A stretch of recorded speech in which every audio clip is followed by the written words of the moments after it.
और अभी बड़ी खबर आपको बता दें, कैथल में आज दरअसल भगत धन्ना जाट की जयंती मनाई जा रही है। इस मौके पर मुख्यमंत्री मनोहर लाल की ओर से क्या कुछ कहा जा रहा है, सुनवाते हैं। सरकार के हमारे मंत्रीगण, सांसदगण, विधायकगण, सभी अन्य प्रतिष्ठित जन, सभा में उपस्थित बुजुर्गों, नौजवान साथियों, माताओं, बहनों, पत्रकार, छायाकार मित्रों, आज का अवसर बहुत ही एक यादगार का अवसर बनने वाला है। इस अवसर पर कार्यक्रम करने का जब विचार मन में आया था, उसकी अपनी एक भूमिका है। वो भूमिका जरूर मैं आपके सामने रखना चाहूंगा। हमारा इतिहास बहुत बड़ा लंबा इतिहास है। पीछे अतीत में जाकर देखें तो इस देश के इतिहास में समाज भी अलग अलग प्रकार से और उसका रहन सहन हमको देखने को मिलता है। उनका मार्गदर्शन करने के लिए संत समाज की भी अपनी भूमिका रही है। और कहीं कहीं ऐसा भी आता है कि हमने दुश्मन आक्रांता जो थे, जो इस देश के ऊपर बहुत समय तक राज करते करते हमको जिन्होंने दबा के रखा था, हमारे ऊपर अत्याचार होते थे, ऐसा एक अपना इतिहास है। धीरे धीरे संघर्ष करते करते देश आजाद हुआ। 1947 में देश आजाद हुआ। कई सरकारें आई, कई गई। और मैं जिस बात की ओर उल्लेख करना चाह रहा हूं, वो जब देश के प्रधानमंत्री नरेंद्र मोदी जी बने नहीं थे, उसके कुछ समय के पहले उनसे कुछ लोगों ने पूछा कि अब देश के आप प्रधानमंत्री तो बहुत जल्दी बनने वाले हैं, 1 आध साल के अंदर बन जाएंगे, वातावरण ऐसा बन गया था। उनसे पूछा गया कि जब आप प्रधानमंत्री बनेंगे तो आपकी प्राथमिकताएं क्या होंगी। अब हम सब जानते हैं, सरकार में चाहे प्रधानमंत्री हो, मुख्यमंत्री हो, मंत्री हो, सांसद, विधायक, जो एक सामान्य चलता आता है कि जो जनता की अपेक्षा, लोगों की अपेक्षा होती है, वो आएंगे, विकास करेंगे, हमारे यहाँ सड़कें बनेंगी, स्कूल बनेंगे, गलियां नालियां बनेंगी, तालाब बनेंगे, हमारे अस्पताल बनेंगे, हमारे कोई कारखाने लगेंगे, नौकरियां होंगी, जहाज बनेंगे, रेलवे लाइन बनेगी। सब ये विकास की बातें सामने आती हैं। लेकिन मोदी जी ने इन सब बातों का उत्तर उस समय ऐसे नहीं दिया। दे सकते थे जवाब कि मैं आऊंगा तो इतने बड़े बड़े कारखाने ये खुल जाएंगे, कोई बड़ा उद्योग लग जाएगा, कोई हम निवेश ले आएंगे, कुछ भी कह सकते थे। लेकिन उन्होंने कहा, देखिए मेरी जो कौम है, मोदी जी की कौम, कोई जाति के नाते से नहीं कहा उन्होंने। उनकी कौम कौन सी? उनकी कौम है ये जो राजनीतिक नेता हैं। ये वास्तव में उन्होंने उस तरफ इशारा किया कि जो मेरी बिरादरी है, उन्होंने कौम नहीं, बिरादरी शब्द उपयोग किया था। तो जो मेरी बिरादरी है, इस बिरादरी की छवि ये बहुत धूमिल हो गई है। इस बिरादरी की छवि मैंने अच्छी करनी है, सुंदर करनी है, विश्वसनीय करनी है। कैसे ईमानदार नेता खड़े हो, मेरे सामने ये चैलेंज है। बोलो चैलेंज था कि नहीं? है जिनको लगता है चैलेंज था कि नेता कहते ही आदमी बिदक जाता था, क्या कि नेता जो है, राजनीतिक नेता होते हैं जो भ्रष्टाचार करते होंगे, जो कहीं गलत काम करते होंगे, जहां जनता को दुख पहुंचाते होंगे।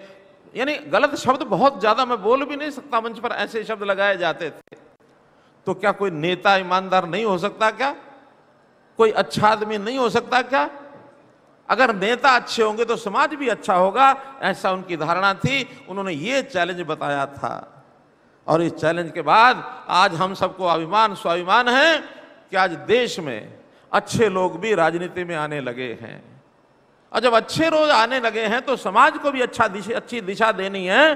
तो जो मैं बात पहले कर रहा था, ध्यान सारा पीछे लौट कर चला जाता है कि आखिर उस समय समाज में बुराइयां अच्छाइयां सब होती थी। तो बुराइयों को फैलाने के लिए राक्षस होते थे, अच्छाइयां लाने के लिए कौन लोग होते थे? अच्छाइयां लाने के लिए ये जो हमारा संत शिरोमणि समाज, जो समाज के अंदर महापुरुष संत के नाते से अपनी वाणी से विचार प्रसार करते थे, अपने कोई ना कोई साहित्य के माध्यम से, कोई ना कोई ग्रंथों के माध्यम से समाज को दिशा देते थे। ऐसा ये अवसर, ये सन 1400 के आसपास का जो सारा अवसर गया, उस समय जब धन्ना भगत जैसे व्यक्ति इस पृथ्वी पर अवतरण लेते हैं, उसी समय उससे 50 साल बाद गुरु नानक देव जी आते हैं। उसी समय कई संतों के नाम लिए जा सकते हैं, संत कबीर, महर्षि वाल्मीकि, गुरु रविदास, ये उस समय के नाम हैं।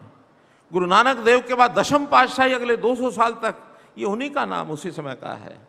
उन लोगों ने समाज जीवन को पहले भक्ति भाव से ठीक किया। लोगों के मनों में जो बिल्कुल बुझा हुआ मन था, अंधेरा ही अंधेरा था, निराशा ही निराशा थी, लोग भय खाए हुए बैठे थे, उनको कोई बोलने की आजादी भी नहीं थी, उनको थोड़ा सा जागृत किया। और उसके बाद दुश्मनों से लड़ाई लड़नी है तो फिर हथियार तलवार भी उठाई, हथियार तलवार उठा करके दुश्मनों का मुकाबला किया। गुरु गोविंद सिंह के समय में ये सारे काम हुए, शिवाजी के समय ये काम हुए, महाराणा प्रताप के समय ये काम हुए। कितने ही महापुरुष ऐसे हुए हैं जिन्होंने देश को ठीक दिशा दी है। तो विचार आया कि हम भी क्या वो सड़कों नालियों में लगे रहेंगे या कोई संतों महापुरुषों को भी याद करेंगे। उसके बाद हरियाणा में हमने योजना बनाई कि ये रैलियां तो हम करेंगे, राजनीति रैली, कभी उद्घाटन है, कभी शिलान्यास है, कभी कोई मांग पत्र आता है, कभी कोई हम राजनीति में किसी को गालियां देते हैं, अपनी प्रशंसा करते हैं, लेकिन इससे काम नहीं चलेगा। हमको ये संतों महापुरुषों के सम्मान के लिए भी कुछ करना पड़ेगा। और तब हमने हरियाणा में योजना बनाई कि संत समाज के विचार प्रसार की योजना, उनके सम्मान की योजना, इसमें जितने भी संत हुए उनकी जयंतियां मनाएंगे। हमने गुरु रविदास जी की जयंती बनाई, भगत कबीर जी की जयंती बनाई, भगवान परशुराम जी की जयंती बनाई, हमने महर्षि कश्यप की जयंती मनाई, गुरु तेग बहादुर जी की, गुरु गोविंद सिंह जी की, कितने ही संतों की मनाई। कुरुक्षेत्र के अंदर जाट धर्मशाला में एक कार्यक्रम में गया, वहां के कुछ लोगों ने कहा कि हमारे यहाँ एक धन्ना भगत का स्कूल उनकी स्मृति में चलता है। जब उसकी स्मृति में एक स्कूल चलता है तो धन्ना भगत किसी ने नाम नहीं सुना। बहुत ऐसा नाम बहुत किसी किसी को पता होता है, कहीं कहीं लोग जानते हैं। सुना हमने कि धन्ना भगत जी की वाणी के 3 श्लोक गुरु ग्रंथ साहब जी में आते हैं। धन्ना भगत जी कौन हुए? अध्ययन किया, और अध्ययन किया तो ध्यान में आया कि देश में एक ऐसा संत जिसके बारे में कोई जानता नहीं है, उनकी शिक्षाओं का प्रचार प्रसार क्यों नहीं करना चाहिए। कुरुक्षेत्र में मैंने 3 महीने पहले घोषणा की थी कि कैथल जिले में धन्ना भगत जयंती अप्रैल में आएगी, ये हम सरकारी तौर पर हम मनाएंगे मित्रों, हम मनाएंगे। ये सारी कहानी कथा मैं इसलिए सुना रहा हूं कि कुछ लोग चर्चा कर रहे हैं कि ये नाम कहां से इनको याद आ गया, धन्ना भगत, आज तक क्यों याद नहीं आया। हम कहते हैं मैं याद तो आया, आपको तो याद भी नहीं आया। आखिर कोई राजनीतिक आदमी कोई शिक्षा देने वाले संतों की बात नहीं कर सकता, कोई बंधन थोड़ी ही है। हमको समाज को भी ठीक करना है, हमें समाज का विकास भी करना है, समाज की आवश्यकताओं को भी पूरा करना है। हम शिक्षा की बात भी सोचेंगे, हम स्वास्थ्य की बात भी सोचेंगे, हम सुरक्षा की बात भी सोचेंगे, हम स्वावलंबन की बात भी सोचेंगे, हम स्वाभिमान की बात भी सोचेंगे, हम सुशासन की बात सोचेंगे, लेकिन साथ में संतों की बात सोचेंगे मित्रों, जरूर सोचेंगे, जरूर सोचेंगे संतों की बात। उन संतों की वाणी, उसकी लगन सबको लगे, ताकि जीवन हमारा स्वच्छ बने, सदाचारी बने। आज होड़ लगी है, ये इन किन प्रकार कैसे भी सब सीमाएं तोड़ करके और आदमी कैसे अपना घर भर ले। भ्रष्टाचार की सीमाएं नहीं रही थी, इनको रोकने के लिए सरकार के पास कानून नाम की एक व्यवस्था होती है, हम रोक सकते हैं कानून से, लेकिन कानून से लंबे समय तक चीजें नहीं रुकती हैं। आखिर लोगों को जागृत करना पड़ेगा। क्या लोगों को जागृत करना पड़ेगा कि भाई जो आपसे गरीब है उसकी सेवा करो, जो पिछड़ गया उसकी सेवा करो। सरकार भी वैसे काम कर रही है।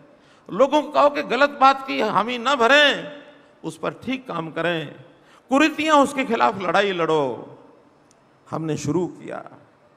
मोदी जी आए, हरियाणा में कहा कि हरियाणा प्रदेश का नाम बदनाम है, बेटियों को मारने वाला प्रदेश ये माना जाता है, क्या आप बेटी बचाओ बेटी पढ़ाओ अभियान चला सकते हैं? हमने कहा हम चला सकते हैं। हमने बेटी बढ़ाओ बेटी बचाओ का अभियान चलाया।